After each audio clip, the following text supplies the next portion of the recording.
These letters are faded and illegible. Someone knelt here often. How curious. Someone knelt here often. How curious.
I need something.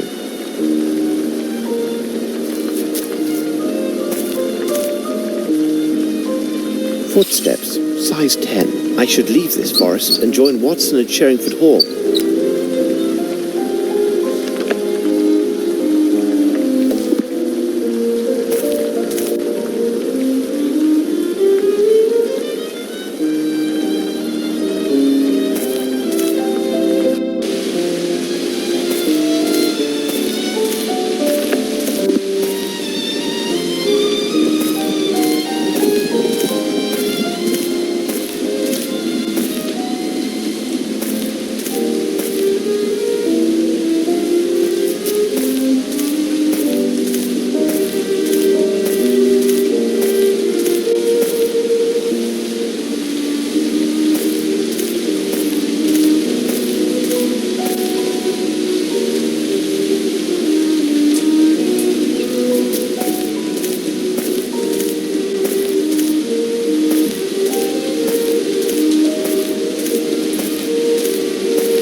Let us return to Sherringford Hall.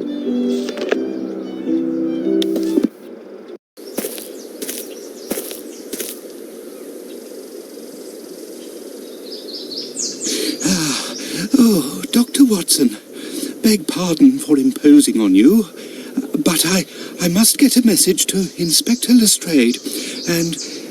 He is just inside, and I am sure that he would be most eager to assist you.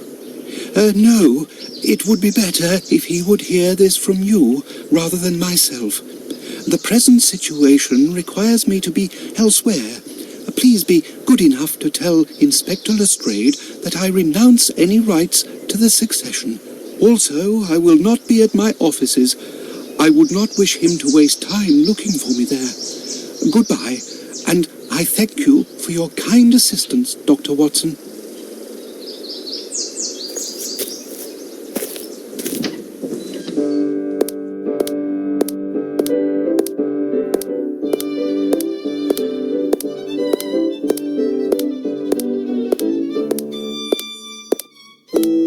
I was upstairs and I could have sworn I just saw that blasted scoundrel Grimble through the window.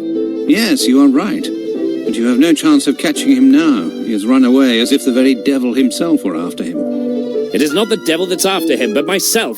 He would fare better if it were the devil on his trail. He gave me a message for you, Lestrade. He said he renounces any rights to the succession. What do you say? This is astonishing news. This will not prevent me from finding him. I want to know how it so happens that a dead man is found in a building to which only Grimble is known to possess the keys. By the way, where is our great detective? Oh, here he comes now. Hello, gentlemen. What were you discussing? Grimble has renounced all possible rights to the succession of Bromsby Enterprises. But that does nothing to alter the fact that he is the ideal guilty party. Sir Bromsby had very important news that he intended to announce on the day of his death. What if this surprise news was the ouster of Grimble and Bromsby's intent to name his own daughter to succeed him? Do you think something otherwise, Holmes? No, it is nothing. May I ask you a question, Lestrade? Would it be possible to keep this new information about Grimble from Miss Bromsby, but for a few days? It's a deuced odd request, but I presume that you must have your reasons. I will do my best to keep this information private till the day after tomorrow. Thank you, Lestrade. By the way, I would like to speak with Miss Bromsby. Where can I find her? I do believe she's with her faithful knight in her sitting room. This gentleman never, so to speak, leaves her side. If this story spares them any further pain, no doubt they will soon be renowned as the most beautiful couple in London. I'm trying not to think about it, but my heart feels heavy that I may have been an instrument of their sorrow. By the way, my brother Mycroft has answered one of my letters, and his information seems to be most interesting. You can look at it if you would like. I have had a copy made for you.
I hear laughter coming from the powder room.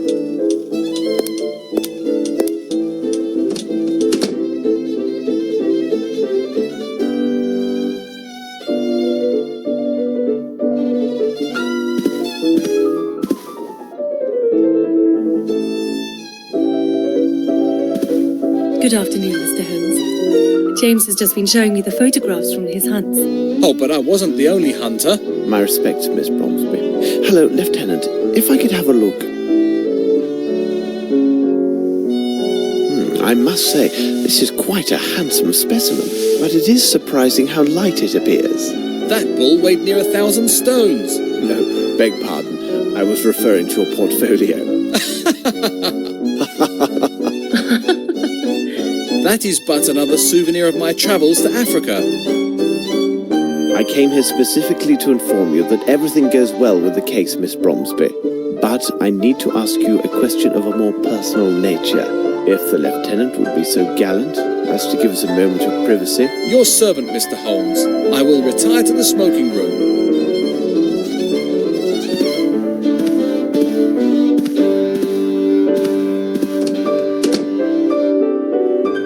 I should reveal one of my hints.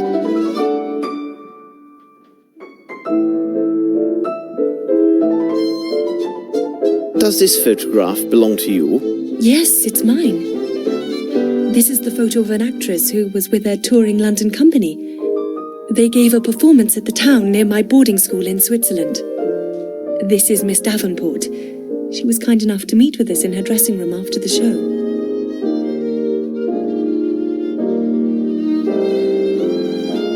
And how would you describe this actress? Oh, she was fascinating, on the stage and in life as well.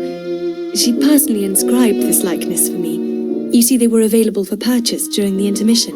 She was so very beautiful. Pray, continue.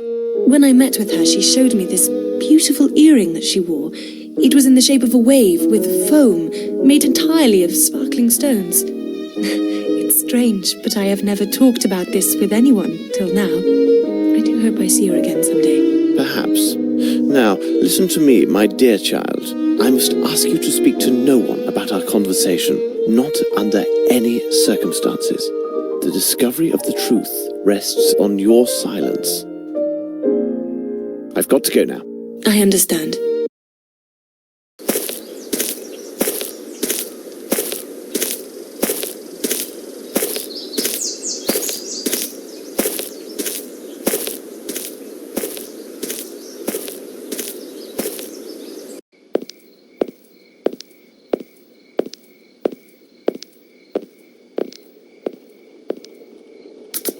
This lieutenant seems a very commendable person. Miss Lavinia is fortunate to have him near. Lestrade was saying that he has found more evidence of Grimble's trail. The corpse we found at the cement factory may well have been an accomplice and the true murderer of Sir Bromsby. Grimble could have easily obtained an invitation for him to the reception. Then, some time after the deed was done, Grimble eliminated his accomplice to prevent his speaking. Or perhaps not. Yeah, whatever are you musing about, Holmes? Holmes? What is it, Watson? Blasted Holmes! You haven't heard a word that I have said. It is of no consequence. Tell me, have you had the opportunity to redeem the item with the receipt we found at Hunter's? Oh, yes, it was a simple matter.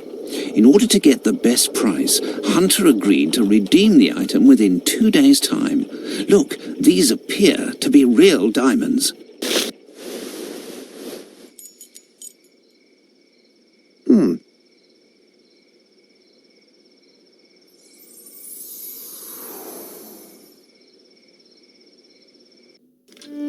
It seems to me that we have gathered all of the key elements, Watson. However, before we retire, let's summarize our findings.